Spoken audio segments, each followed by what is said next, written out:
Hello everyone, this is Queen Jossie again, and this particular topic that I'm going to discuss about, it's related to my decision to play in the United States, college basketball. Most people know by JUCO. So please don't forget to like and subscribe this video if you resonate with my story, or if I can help you in any way. Please stay tuned. Before jumping to my three main reasons I decided to play college sports in US, let me just give you a background how it started. So I never thought in my life, in the back in my head, that I would have the ability to obtain a scholarship in US. This idea actually came from a former teammate who one day approached me. I was like, do you ever thought about playing in the United States? And I'm like, what? Who? Me?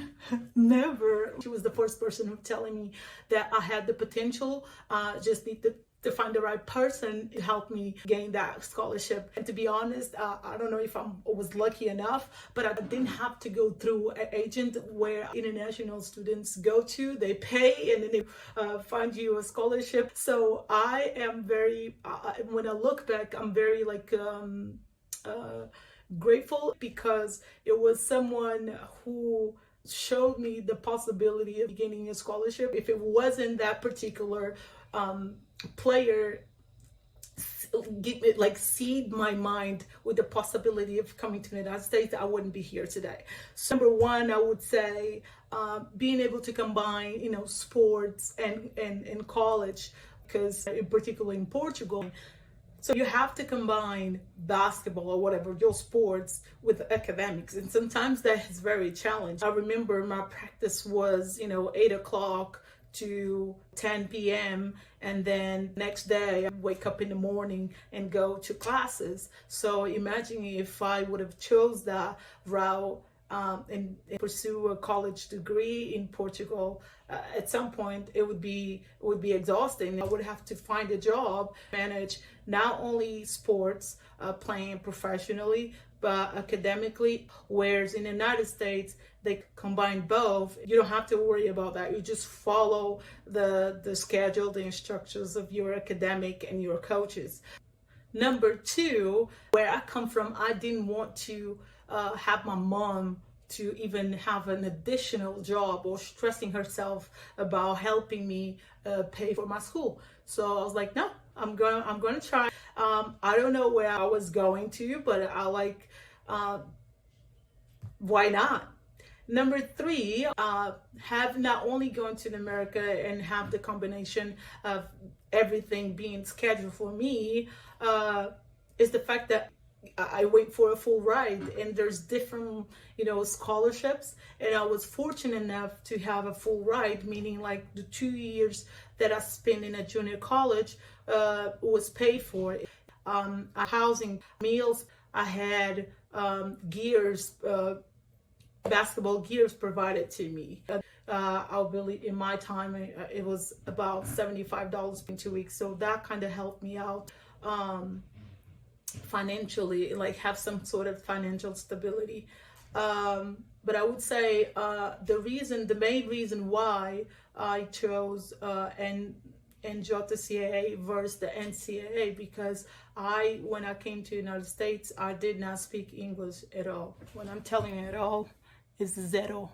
I couldn't speak, and I did try for 2 months, I believe, to go to Cambridge school to learn the basic, but honestly, it was worth the investment, because I did not learn anything. And I truly believe that if you don't speak or you don't know how to write, the best way to learn a language is to go to that country. You'll be forced to talk, because you'll have to advocate for your needs. So for me, it took me about 6 months to break that bridge of me being ashamed and afraid of speaking English. So my biggest advice for every international student that I thinking about going to the United States, there's 2 things that you need to consider. You have to read your scholarship really carefully. Get someone to literally break down for you what your scholarship says, because there's different type of scholarships. I would say my number one focus is what does it cover? Is it full insurance? Because if you are coming to America without insurance, I strongly suggest you not to come, because the healthcare here in America is very expensive. So if you come to United States and then you see in your scholarship that is not fully covered, why are you coming? Because if something happened to you, that means you might have to return to your own country to get that right proper treatment, surgery, rehab, and whatnot. So it takes a long time. So I would not recommend you anyone to without insurance. Another thing to consider is your housing. How long is the housing for? Is it 1 year, 2 years, 3 years? And in my case, again, I was lucky enough to stay. If I had the choice to stay in the dorms during the summer, I could, because it was already covered in my scholarship. However, I have seen situations where you can only stay the spring semester ends, you have to find a place, or you have to return home and then come back for the fall. But that needs to be really specifically clear if you are okay with that. As we know, and I mentioned in my previous video, that we don't have, unfortunately, or not yet, we don't have the privilege of NIL deals. So what do you do to find your guy, unless your parents can provide for you, which is great. But what if your parents can't afford for you to be in America while you exploring your college career? So I would say, for instance, if you can find an employment for the summer and while you can train with your coaches, that would be another route to have some sort of financial for future emergencies. Ask your coach if there's a possibility of you staying during the off season, because that is not only going to leverage your financial stability, but also be independent and work towards your career in the future. So that would be my main points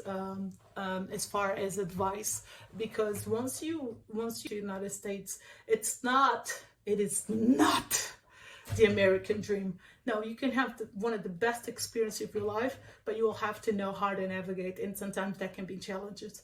But this is all I have for you. If you have any questions, please write below in a comment, and I'll be happy to answer. And if there's any particular video you would like me to share my experience on, please do so.